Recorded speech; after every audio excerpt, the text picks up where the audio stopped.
तो देखो जरा मुझे बताओ, क्या हम लोगों ने कोवलेंट बॉन्ड पढ़ लिया? कोवलेंट बॉन्ड में हमने क्या पढ़ा? हमने क्या बोला था? कोवलेंट बॉन्ड फॉर्म होता है by valence bond theory and molecular orbital theory. यानी कोवलेंट बॉन्ड के फॉर्मेशन के लिए हम लोग कौन क्या क्या पढ़ते हैं? वैलेंस बॉन्ड थ्योरी को पढ़ते हैं और मॉलिक्यूलर ऑर्बिटल थ्योरी को पढ़ते हैं। जब हम वैलेंस बॉन्ड थ्योरी को पढ़ते थे तो उसके लिए हमें पढ़ना जरूरी क्या था? हाइब्रिडाइजेशन। याद करो, वैलेंस बॉन्ड थ्योरी को मोर करेक्ट या इंप्रूव किसने किया? हाइब्रिडाइजेशन ने किया। सेम एज जब हम मॉलिक्यूलर ऑर्बिटल थ्योरी पढ़ते हैं तो उसके लिए क्या इंपॉर्टेंट है? Linear combination of atomic orbital, LCAO। ठीक है, तो MOT और VBT हमारी समाप्त हो चुकी है, यानी हाइब्रिडाइजेशन और linear combination of atomic orbital भी हमारा समाप्त हो चुका है। आज हम लोग बात कर रहे हैं किसके बारे में? आयोनिक बॉन्ड, क्योंकि यहाँ पर इस चैप्टर में आयोनिक बॉन्ड से भी काफ़ी सारे क्वेश्चंस आते हैं। तो VBT MOT हमारी हो गई है। अब जैसे हम आयोनिक बॉन्ड की बात करेंगे तो पहले कुछ बेसिक बात कर लेते हैं कि आयोनिक बॉन्ड होते क्या है। तो ज़रा देखो, आयोनिक बॉन्ड क्या होते हैं? Force of attraction. Her bond क्या होता है? हर बॉन्ड फोर्स ऑफ अट्रैक्शन ही होता है। ठीक है, तो force of attraction between cations and anions. तो आयनिक बॉन्ड क्या है? कैटायन और एनायन के बीच का फोर्स ऑफ अट्रैक्शन है। अच्छा यार जरा बताओ, कैटायन कौन बनाएगा? मेटल बनाएगा, बोलो हाँ या ना। और एनायन क्या बनाएगा? नॉन मेटल बनाएगा। अब एक बात बताओ आप लोग मुझे, कैटायन बना रहा है मेटल, एनायन बना रहा है नॉन मेटल, तो क्या आप बोल सकते हो the force of attraction between metal and non metal is ionic bond? बोलो हाँ या ना। कैसे होता है, कैसे बनता है? फॉर्म्ड बाय, कैसे बन रहा है? Formed by complete transfer of electrons. Complete transfer of electron से बन सकता है। एक इलेक्ट्रॉन भी ट्रांसफर हो सकता है, दो भी हो सकते हैं, तीन भी हो सकते हैं। ठीक है, बोलो क्लियर है? और इसको क्या बोलते हैं? Also known as, ionic bond is also known as coulombic bond या फिर इलेक्ट्रोस्टैटिक बॉन्ड, या फिर आप और क्या बोल सकते हो? इलेक्ट्रोवैलेंट बॉन्ड बोल सकते हो। दिख रहा है? That means these are the name of ionic bond. तो एग्जामिनर बोल सकता है, बताओ in which of the following, कैसे क्वेश्चन आएगा? लल्लू सा क्वेश्चन आएगा। क्या बोलेंगे? In which of the following electrostatic bond is present. अब जैसे इलेक्ट्रोस्टैटिक बोला, बहुत सारे बच्चे जानते ही नहीं है, वो बोलेंगे इलेक्ट्रोस्टैटिक्स, अरे यार ये तो फिजिक्स का पार्ट आ गया है ना, और फिर वो वहीं पे बैठे रहेंगे और वहीं पे कंफ्यूज हो जाएंगे। तो वहाँ पे बैठना या कंफ्यूज नहीं होना है। बोलो क्लियर है? शाबाश। नेक्स्ट चीज देखो, कोवलेंट बॉन्ड नेचर में डायरेक्शनल होते थे, आप उनको बना करके शो करके बता सकते थे, वहाँ से हाइब्रिडाइजेशन वगैरह भी बता सकते थे। लेकिन आयोनिक बॉन्ड डायरेक्शनल नहीं होते हैं, तो आप क्या बोलोगे?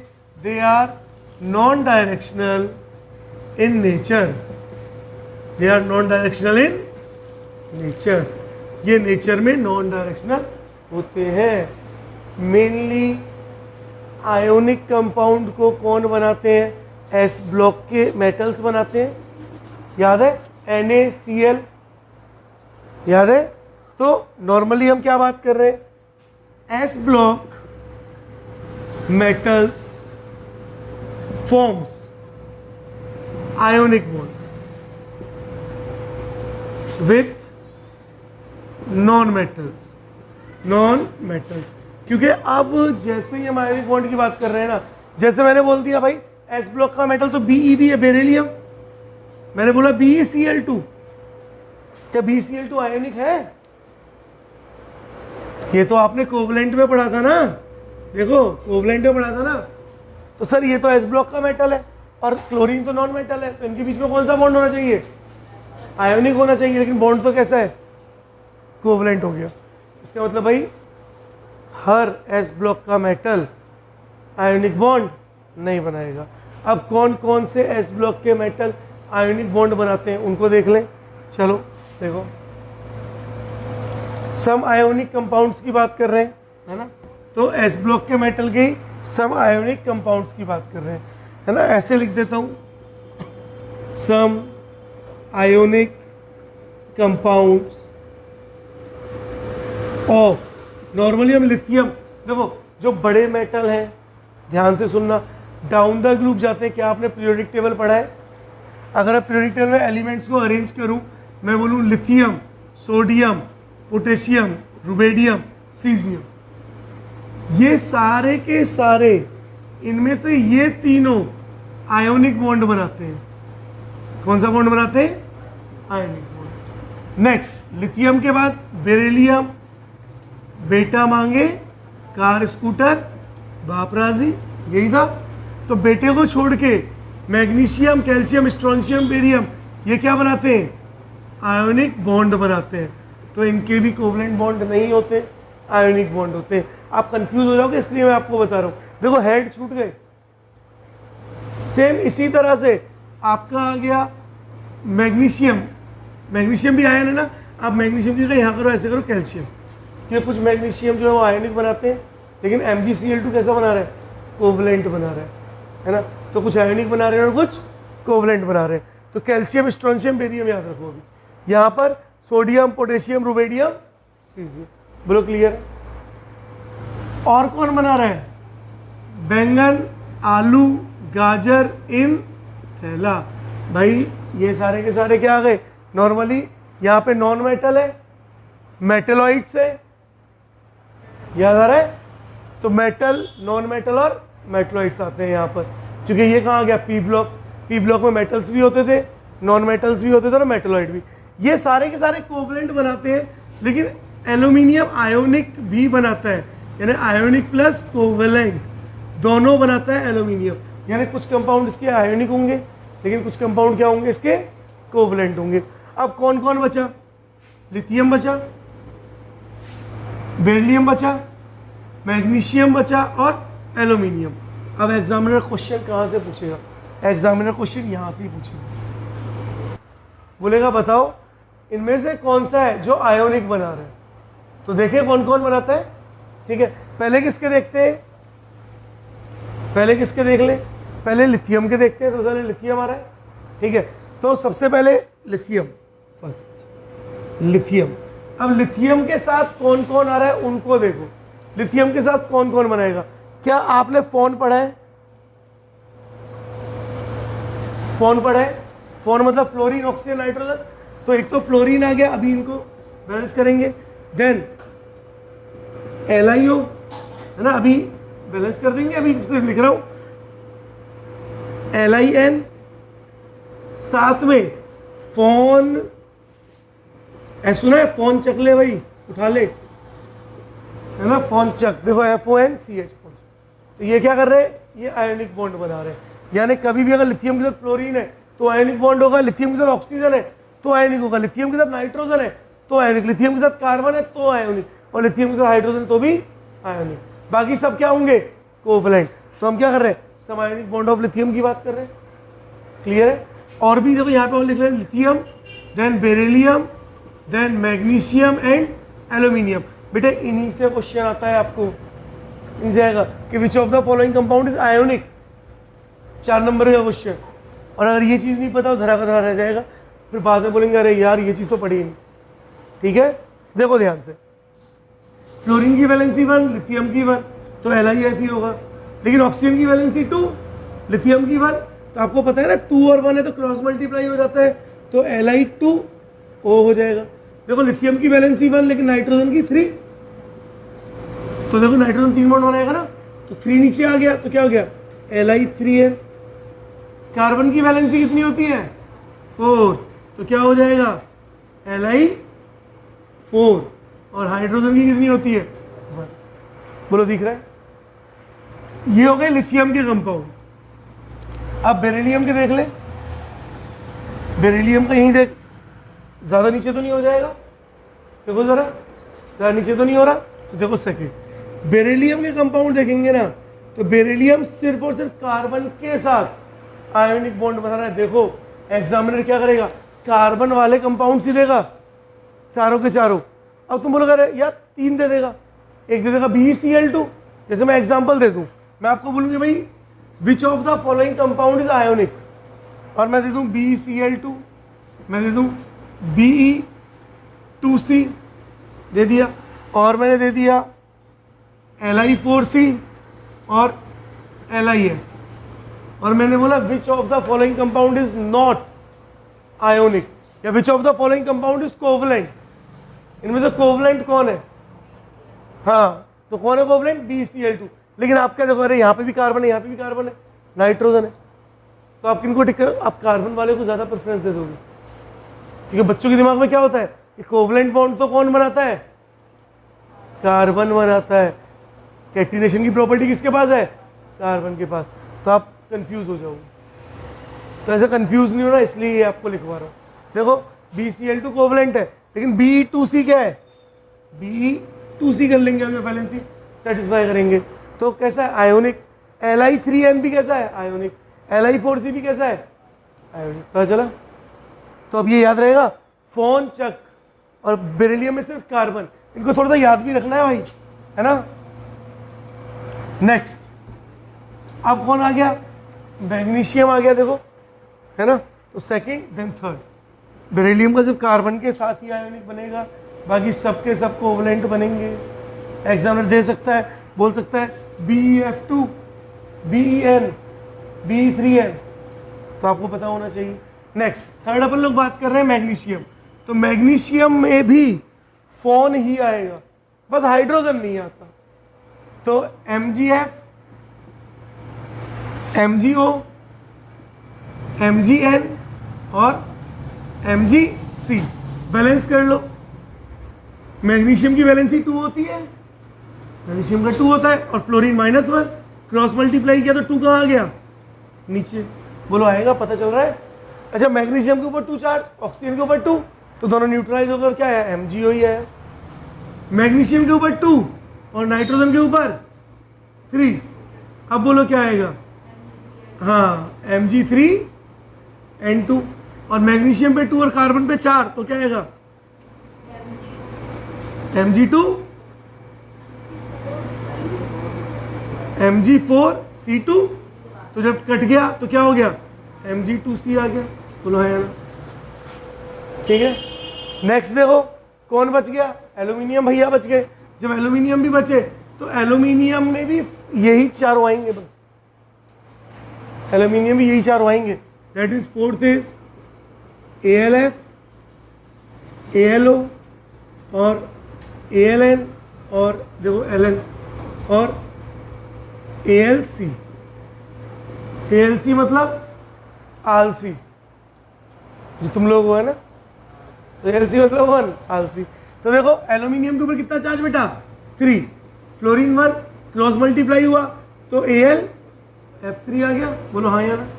देखो एल्यूमिनियम +3, ऑक्सीजन -2, तो 2 नीचे आया और O3 आ गया। तो Al2O3 कैसा है? आयोनिक कंपाउंड है भाई। Al के ऊपर 3 और नाइट्रोजन के ऊपर भी 3, तो कितना आया? AlN ही आया, यानी कोई चेंज नहीं आया। एल्यूमिनियम के ऊपर +3, कार्बन पे 4, तो क्रॉस मल्टीप्लाई हुआ तो Al4C3। तो ये सारे के सारे कैसे कंपाउंड्स हैं आपके? ये सारे के सारे आपके आयोनिक कंपाउंड्स हैं। तो एटलीस्ट ये आयोनिक कंपाउंड आपको पता होने चाहिए। अब अगर ये पता चल गया है तो एक बार आप इनको नोट कर लो, और फिर हम बात करेंगे किस बारे में? लैटिस एनर्जी, यानी आयोनिक बॉन्ड का फॉर्मेशन कैसे हो रहा है। ठीक है, छापो। तो आगे बढ़े, चलो हो गया सबका। देखो आगे बढ़ रहे हैं, पहले एक क्वेश्चन कर लेते हैं, देन फिर हम आयोनिक बॉन्ड के फॉर्मेशन के बारे में बात करते हैं। तो मेरा क्वेश्चन है species which is ionic. Species, मेरा क्वेश्चन है स्पीसीज विच इज आयोनिक। कौन सी स्पीसीज आयोनिक है? तो पहला ऑप्शन है बेटा आपका BeF2, second option is MgCl2, third option is AlCl3, the fourth option is AlF3। देखो इस तरह के क्वेश्चन आएंगे। अब बोलो कौन आयोनिक है? बताओ कौन सी स्पीसीज आयोनिक है, बताओ। कौन सी? हाँ एकदम, फोर्थ। तो फोर्थ क्या है? फोर्थ आयोनिक है AlF3। देखो BF2 कोवलेंट है, MgCl2 भी कोवलेंट होता है, AlCl3 भी कोवलेंट है।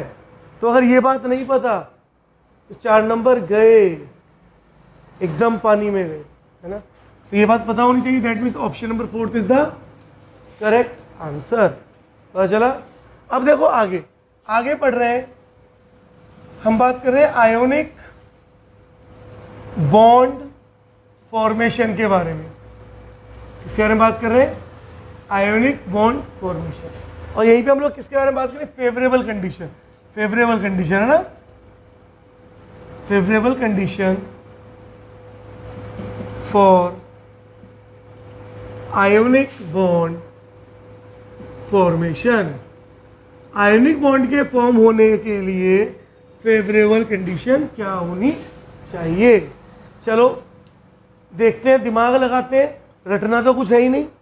देखो मैंने बोला एक है मेटल, एक है मेटल, एक है नॉन मेटल, एक है नॉन मेटल। अब आप मुझे बताओ, जब भी आप आयोनिक बॉन्ड का फॉर्मेशन करते हो तो एक बनता है कैटायन और एक बनता है एनायन। कैटायन किससे बनता है? मेटल से। कैटायन कब बनता है? जब इलेक्ट्रॉन निकल जाता है। दैट मीन्स मेटल से क्या निकालना है आपको? इलेक्ट्रॉन को माइनस करना है। बोलो करना है? अगर आप मेटल से इलेक्ट्रॉन माइनस करोगे तो कौन सा मेटल आसानी से इलेक्ट्रॉन देगा? जो छोटा होगा? जो छोटा होगा? जो बड़ा होगा? जो छोटा होगा उसकी तो आयोनाइजेशन एनर्जी क्या होगी? ज़्यादा होगी ना। इलेक्ट्रॉन को निकलने देगा? नहीं निकलने देगा। तो कौन सा मेटल इलेक्ट्रॉन आसानी से देगा? जो बड़ा है, यानी जिसका लार्ज साइज है। जिसका क्या है? ऐसे लिख लो, जिसका लार्ज साइज है एंड आयोनाइजेशन एनर्जी कैसी हो? कम हो, क्योंकि ज़्यादा में तो इलेक्ट्रॉन निकलेगा नहीं आसानी से, एंड लो आयोनाइजेशन एनर्जी। जबकि अगर मैं नॉन मेटल के बारे में बात करूं तो नॉन मेटल क्या करेगा? एनायन बनाएगा, यानी इलेक्ट्रॉन को गेन करेगा। अब इलेक्ट्रॉन को गेन करने के लिए क्या करेगा? साइज छोटा होना चाहिए। इलेक्ट्रॉन गेन करने के लिए साइज क्या होना चाहिए? छोटा होना चाहिए। अगर साइज छोटा है तभी तो इलेक्ट्रॉन की गेन करने की टेंडेंसी को क्या बोलते हैं? इलेक्ट्रॉन एफिनिटी या फिर इलेक्ट्रॉन गेन एंथैल्पी। तो जितना साइज छोटा होता है इलेक्ट्रॉन गेन एंथैल्पी उतनी ज़्यादा होती है, इलेक्ट्रॉन एफिनिटी उतनी, इलेक्ट्रॉन गेन एंथैल्पी और एफिनिटी दोनों क्या है? सेम है, तो उतनी ज़्यादा होगी। दैट मीन्स नॉन मेटल का साइज क्या होना चाहिए? Size should B small and electron affinity should be high. जबकि यहाँ पे साइज शुड बी लार्ज, है ना। इसको अच्छे से लिख लें, इसको भी लिख देते हैं ऐसे ही, है ना। साइज मेटल के लिए क्या होना चाहिए? Size should be large and ionization energy. Metal के लिए क्या पढ़ते हैं? Ionisation energy. नॉन मेटल के लिए क्या देखते हैं? Electron affinity. तो size should be large and ionization energy should be, बोलो, शुड बी लो। तो साइज बड़ा होना चाहिए लेकिन आयोनाइजेशन एनर्जी क्या होनी चाहिए? कम होनी चाहिए। तभी आपका एक क्रिस्टल का फॉर्मेशन होगा। जब भी कभी भी यहां बनाते हैं, देखो, जब भी कभी भी एक मेटल कंबाइन होगा एक नॉन मेटल से, यानी हमने क्या बोला? एक मेटल का आयन ले लिया, एक मेटल है तो मेटल का कैटायन ले लिया। मैंने बोला मेटल का कैटायन, ऐसे बनाते हैं, मेटल कैटायन।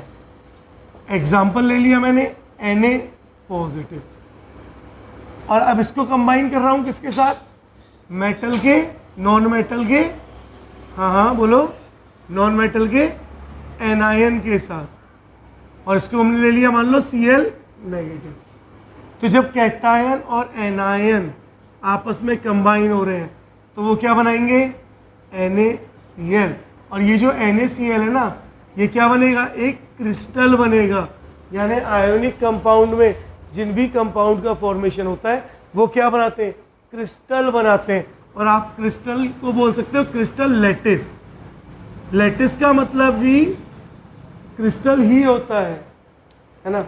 और अब यहीं पे हम लोग अब पढ़ने जा रहे हैं लैटिस एनर्जी। यानी अब हमारा टॉपिक क्या है, हमारा टॉपिक है लैटिस एनर्जी, क्योंकि यहाँ से क्वेश्चन फिर से आएंगे। तो लैटिस एनर्जी, शॉर्ट में LE लिख दूं, बोलो बोलो हाँ यार।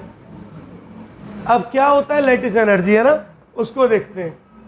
तो लैटिस एनर्जी क्या होती है, देखो, जब 1 मोल कैटायन, ऐसे कैटायन लिख रहे हैं, ठीक है, ये भी कैसा है, गैसियस है।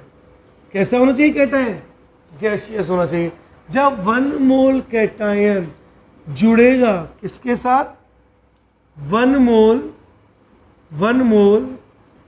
एनायन के साथ, और एनायन भी कैसा है, गैसियस है। तो जब 1 मोल कैटायन जुड़ेगा 1 मोल एनायन के साथ, तो देखो एक पॉजिटिव है और दूसरा, अरे बोलो, नेगेटिव। तो बोलो आप कंबाइन करोगे, खुद से होगा, खुद से होगा ना। और जब कोई प्रोसेस खुद से होता है तो कैसा होता है, एक्सोथर्मिक। कोई प्रोसेस खुद से होता है तो कैसा होता है, एक्सोथर्मिक। यानी ये खुद से हो रहे हैं, खुद से हो रहे हैं तो प्रोसेस कैसा, एक्सोथर्मिक। यानी मैं ऐसे लिख दूं, एक्सो मतलब एक्सोथर्मिक। और कंबाइन होके क्या बना रहे हैं, कंबाइन होके बना रहे हैं क्रिस्टल। कंबाइन होके क्या बना रहे हैं, देखो इस तरह से क्या बना रहे हैं, इस तरह से बना रहे हैं क्रिस्टल। तो बोलो दिख रहा है, ये बन गया क्रिस्टल या क्रिस्टल लैटिस, है ना। तो ये क्या है, क्रिस्टल,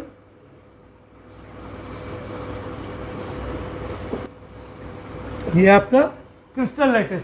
जो क्रिस्टल लैटिस बन रहा है वो बन रहा है बेटा सॉलिड। कैसा है, सॉलिड। तो कंबाइन कौन हो रहे थे, gaseous cation and gaseous anion, वो भी कितना कितना 1 मोल। और उससे क्या बन रहा है, क्रिस्टल लैटिस जो सॉलिड है। और ये भी कितना है, ये भी 1 मोल है। 1 मोल कंबाइन होंगे तो 1 मोल नेगेटिव बनेंगे, दिख रहा है। जरा बताओ, अगर मैं लैटिस एनर्जी की बात करूं तो मैं लैटिस एनर्जी को कैसे डिफाइन कर सकता हूं, कैसे डिफाइन करेंगे, the amount of energy released when 1 mole of gaseous cation and 1 mole of gaseous anion combine and forms a 1 mole of crystal lattice. बोलो क्लियर है। तो एक बार इसको नोट करो, है ना, या एक काम देखो जरा ध्यान से, नोट कर लेना। जब कैटायन एनायन आपस में कंबाइन हो रहे थे तो क्रिस्टल बना रहे थे, यानी प्रोसेस कैसा था, एक्सोथर्मिक। लेकिन अब देखो ध्यान से, अगर आप क्रिस्टल को तोड़ोगे तो क्रिस्टल को तोड़ोगे तो प्रोसेस कैसा होगा, एंडोथर्मिक, क्योंकि क्रिस्टल अपने आप कभी भी नहीं टूटते। क्या आप लोगों ने क्रिस्टल अपने आप टूटता देखा है, तोड़ना पड़ता है। कोई नहीं तो साबुत नमक देखा है, सॉलिड NaCl, साबुत नमक, सॉलिड वाइट कलर का, या काला नमक है, सॉलिड काला नमक, तो वो खुद टूटता है क्या, आप तोड़ते हो ना। तो नॉर्मली क्रिस्टल क्या होते हैं, तोड़ने पड़ते हैं, खुद नहीं टूटते हैं। तो प्रोसेस कैसा हुआ, एंडोथर्मिक। क्या हुआ, एंडोथर्मिक। बोलो क्लियर है। अब एक चीज समझो, उसके बाद आप नोट करना। जब 1 मोल गैसियस कैटायन 1 मोल गैसियस एनायन से कंबाइन हो रहा है और क्रिस्टल बना रहा है, तो उस टाइम जो क्रिस्टल बनाने के लिए एनर्जी लग रही है वो कौन सी एनर्जी है, लैटिस एनर्जी। यानी यहां से यहां बनने में जो एनर्जी लग रही है कौन सी है, अच्छा वो लैटिस एनर्जी अब की बार कैसी होगी, नेगेटिव। बोलो हाँ या ना, क्योंकि प्रोसेस कैसा है, एक्सोथर्मिक। अब क्रिस्टल को तोड़ के वापस इसको बनाने में भी जो एनर्जी लग रही है कौन सी है, लैटिस ही तो है। लैटिस को तोड़ रहे हो या लैटिस को बना रहे हो, तो उसके लिए एनर्जी कौन सी लोगे, लैटिस ही तो लोगे। तो यहाँ पे लैटिस एनर्जी क्या हुई, पॉजिटिव, क्योंकि प्रोसेस कैसा है, एंडोथर्मिक। तो normally lattice energy positive negative दोनों हो सकती है। वो डिपेंड कर रहा है कि अगर क्रिस्टल का फॉर्मेशन हो रहा है तो वो नेगेटिव, और क्रिस्टल का ब्रेकडाउन हो रहा है तो वो पॉजिटिव, है ना। तो इसको नोट कर लो एक बार, फिर इसकी डेफिनेशन लिखकर फिर यहाँ से फैक्टर देखेंगे कौन कौन से लैटिस एनर्जी को अफेक्ट करते हैं ना, नोट कर लो। चलो तो देखो डिफाइन कर लेते हैं फटाफट से लैटिस एनर्जी को। है ना, क्या होती है लैटिस एनर्जी। तो चलो यहीं पे डिफाइन करते हैं, दोनों तरीके से देखेंगे। एक बार जब गैसियस कैटायन और एनायन से लैटिस क्रिस्टल लैटिस बन रहा है, और दूसरा जब क्रिस्टल लैटिस टूट करके क्या बन रहा है, गैसियस एनायन एंड कैटायन बन रहे हैं। तो देखो अगर मैं डेफिनेशन लिखूं लैटिस एनर्जी की तो क्या बोलूँगा, minimum amount of energy released when 1 mole of gaseous cation combined with 1 mole of gaseous anion and forms a crystal lattice is called the minimum amount of energy released when 1 mole of gaseous cation combined with 1 mole of gaseous anion and forms a crystal lattice called lattice energy। और उसको क्या बोल रहे हैं, lattice energy.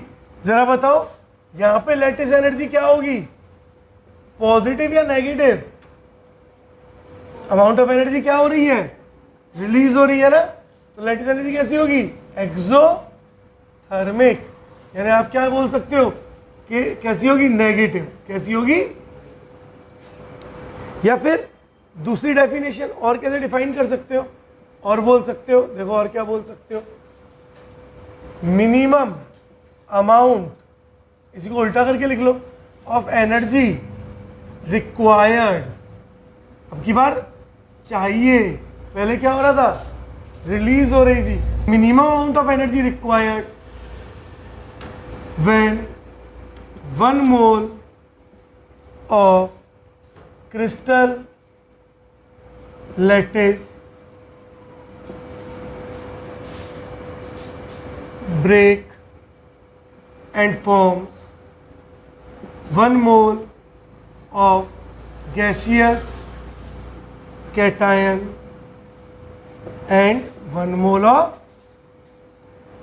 gaseous gaseous anion।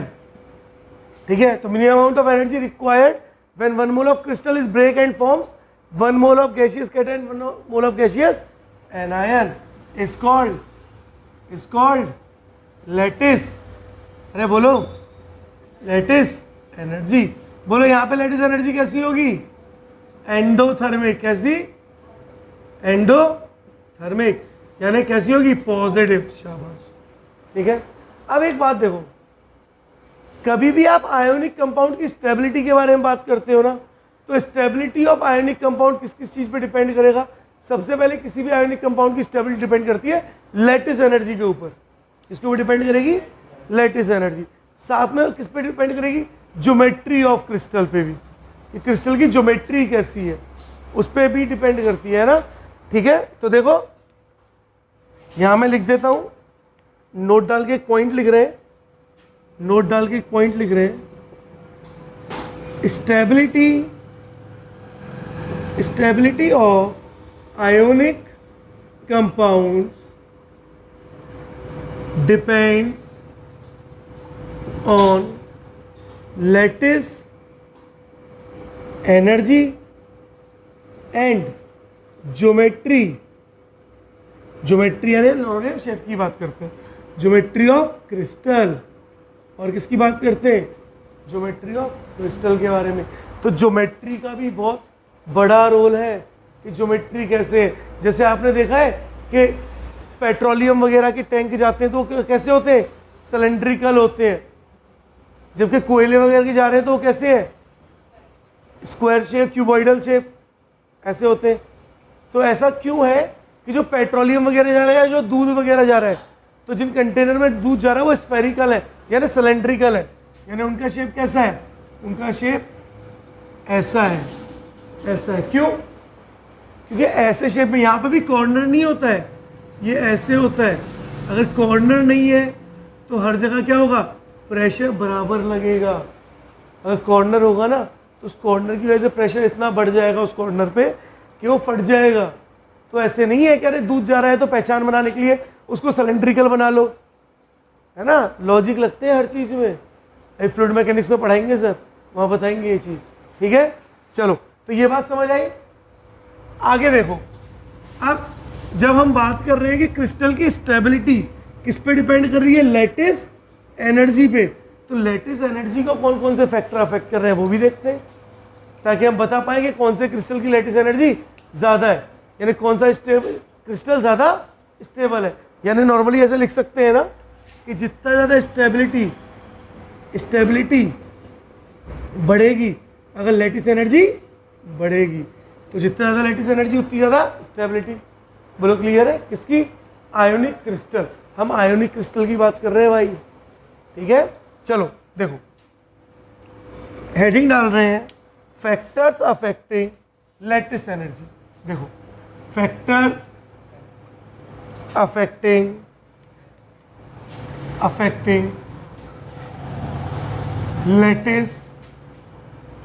Lattice energy. Factors affecting lattice energy.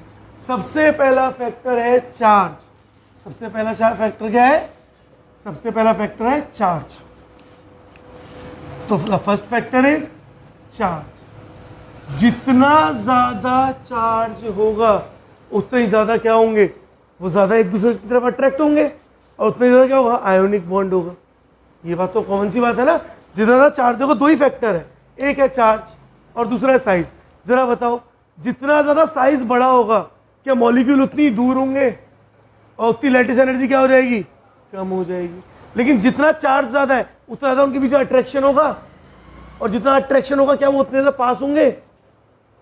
जितना charge ज्यादा है, ज्यादा नेगेटिव और ज्यादा पॉजिटिव है, तो अट्रैक्शन बढ़ गया। अट्रैक्शन बढ़ गया तो ज्यादा पास आ गए। अगर ज्यादा पास आ गए तो आयोनिक बॉन्ड क्या हो गया, ज्यादा स्ट्रॉन्ग। और अगर आयोनिक बॉन्ड ज्यादा स्ट्रॉन्ग हो गया तो क्या आसानी से टूटेगा? नहीं, यानी लैटिस एनर्जी क्या हो जाएगी, बढ़ जाएगी। That means first factor is charge, और जो लैटिस एनर्जी होती है, लैटिस एनर्जी जो होगी वो डायरेक्टली प्रोपोर्शनल होगी किसके, चार्ज की, है ना। और चार्ज को भी कैसे लिखोगे, देखो ऐसे लिखते हैं, लैटिस एनर्जी को शॉर्ट में LE लिख रहा हूँ, is directly proportional to charge. Charge को डिनोट करते हैं Q से, charge of cation into charge of anion, यानी दोनों के चार्ज का मल्टीप्लीकेशन हो जाता है, बढ़ जाता है भाई, बढ़ जाता है ना। जैसे मैंने एक एग्जांपल ले लिया, आप लोग मुझे इसमें लैटिस एनर्जी का वो बताना। मैंने बोला NaCl, मैंने बोला मैंगो MgO, और मैंने बोला AlN। अब मैंने आपको बोला बताओ इनमें सबसे ज़्यादा स्टेबल कौन सा क्रिस्टल है, तो किससे बताओगे, लैटिस एनर्जी से। तो सबसे ज़्यादा लैटिस एनर्जी किसकी, AlN की। क्यों? देखो Na के ऊपर कितना चार्ज होता है, +1, और क्लोरीन के ऊपर -1, MgO के ऊपर +2, लेकिन ऑक्सीजन पे -2, एल्यूमिनियम पर +3, और नाइट्रोजन, देखो साफ साफ दिख रहा है कि नेगेटिव चार्ज क्या हो रहा है, मतलब चार्ज क्या हो रहा है, बढ़ रहा है। और जितना चार्ज बढ़ेगा स्टेबिलिटी भी उतनी बढ़ जाएगी। दैट मीन्स यहाँ से यहाँ जा रहे हैं तो चार्ज क्या हो रहा है, इंक्रीज हो रहा है। और अगर चार्ज इंक्रीज हो रहा है तो लैटिस एनर्जी भी और स्टेबिलिटी भी क्या हो जाएगी, स्टेबिलिटी भी इंक्रीज हो जाएगी। बोलो हाँ यार, एक आप लोग करोगे, एक आप लोगों को दूं। हाँ, तो एक एग्जांपल आप लोगों को दे रहा हूँ, देखो ऐसी देख के बता दो फटाफट। एक NaCl है, एक Na2S है, और एक Na3P है। बोलो किसकी लैटिस एनर्जी सबसे ज़्यादा, NaCl, Na2S या Na3P? Na3P। क्यों? सब में सोडियम पे तो +1 ही रहेगा, लेकिन नेगेटिव कितना है, Cl पे -1, sulphur oxygen old style -2, phosphorus किसका है, नाना पार्टिकल -3। तो हाँ, तो क्लोरीन पे चार्ज कितना आ रहा है, -1, सल्फर -2, और फॉस्फोरस, सोडियम सब में कॉमन है।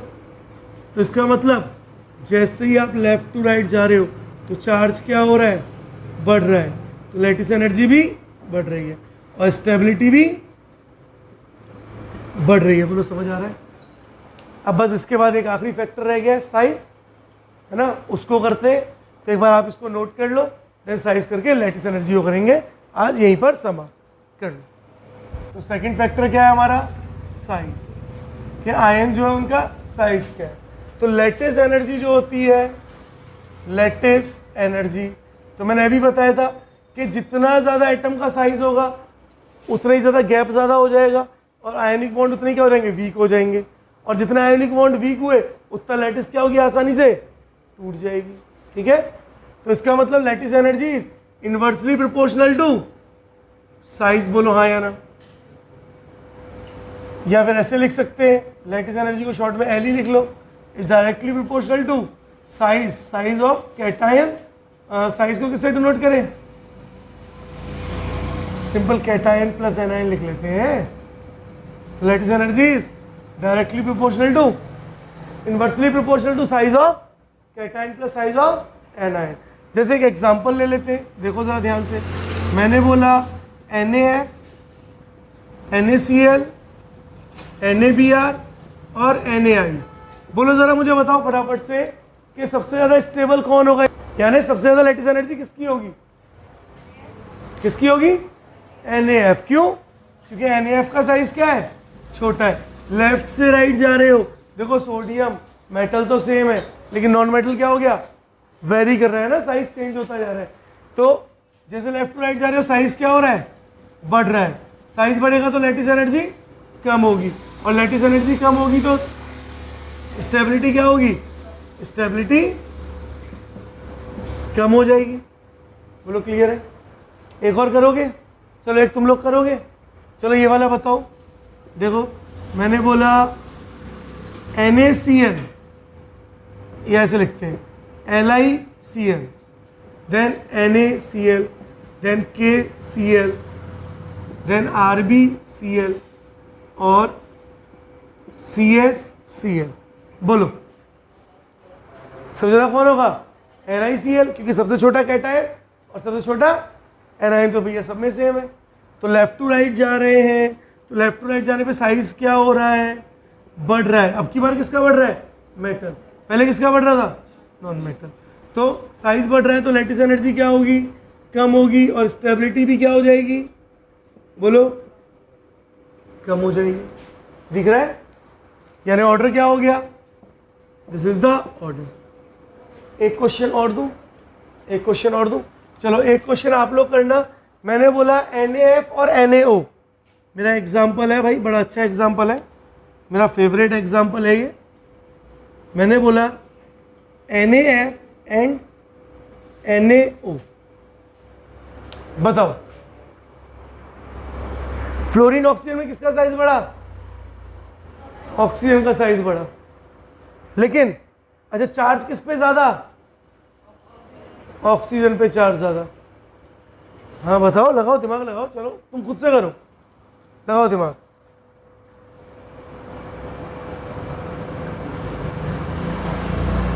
कौन होगा? इसको Na2 लिख लेते हैं ना, NaO लिख दिया मैंने। NaF और Na2O कौन होगा? जब भी कभी भी साइज, वैसे तो देखो यहाँ पे तो फ्लोरीन ऑक्सीजन में ऑक्सीजन का साइज भी बढ़ा है, Na तो सेम है, तो जिसका साइज बढ़ा उसकी लैटिस एनर्जी कम। तो जरा ध्यान से देखो, Na2O में ऑक्सीजन है, देखो सोडियम को हटा दो, ऑक्सीजन फ्लोरीन, किसका साइज बढ़ा? ऑक्सीजन का। जिसका साइज बढ़ा उसकी लैटिस एनर्जी तो किसकी कम होनी चाहिए? ऑक्सीजन वाले की। लेकिन फ्लोरीन पे कितना चार्ज? -1, लेकिन ऑक्सीजन पे कितना? तो अब किसकी ज़्यादा होनी चाहिए? Na2O। तो एक फैक्टर, साइज का फैक्टर क्या बोल रहा है कि NaF की ज़्यादा है लैटिस एनर्जी, लेकिन वहीं पे चार्ज का फैक्टर क्या बोल रहा है कि किसकी लैटिस एनर्जी ज़्यादा है? Na2O की। अब बोलो किसके थ्रू जाओगे? तो हाँ, हमेशा क्या याद रखना है, यहाँ पे लिख देता हूँ मैं, आपको याद रखना है हमेशा, चार्ज फैक्टर जो होता है, चार्ज फैक्टर आप इसके नीचे लिखना, हमेशा डोमिनेट करता है, डोमिनेंट ओवर साइज। तो चार्ज फैक्टर हमेशा किस पे डोमिनेट करता है? साइज पे डोमिनेट करता है। आप नीचे लिखना। तो बोलो किसका होगा? Na2O। तो कभी भी ऐसा हो कि साइज और चार्ज दोनों फैक्टर आ रहे हो तो किसके अकॉर्डिंग गो थ्रू करोगे आप? चार्ज के थ्रू करोगे। बोलो क्लियर है? एक और बताओगे? यही बना देते हैं। एक और एग्जांपल, मैंने बोला NaCl और Na2S। बोलो अब क्या देखोगे? चार्ज ही देखो हमेशा। हाँ Na2S, क्योंकि Na तो सेम है लेकिन सल्फर में 2 नेगेटिव, तो कौन ज्यादा हुआ? Na2S। किसको देखा? Charge factor. तो डोमिनेट कौन करता है? चार्ज फैक्टर हमेशा डोमिनेट करता है किसके ऊपर? साइज के ऊपर। लास्ट पॉइंट, लैटिस एनर्जी को हम हमेशा एक्सप्लेन करते हैं किससे? With the help of bore Haber cycle. तो वो हम लोग पढ़ेंगे कहाँ पे? थर्मोडायनेमिक्स में। और इसी के साथ आपकी लैटिस एनर्जी होती है समाप्त। ठीक है, चलो नोट कर लो।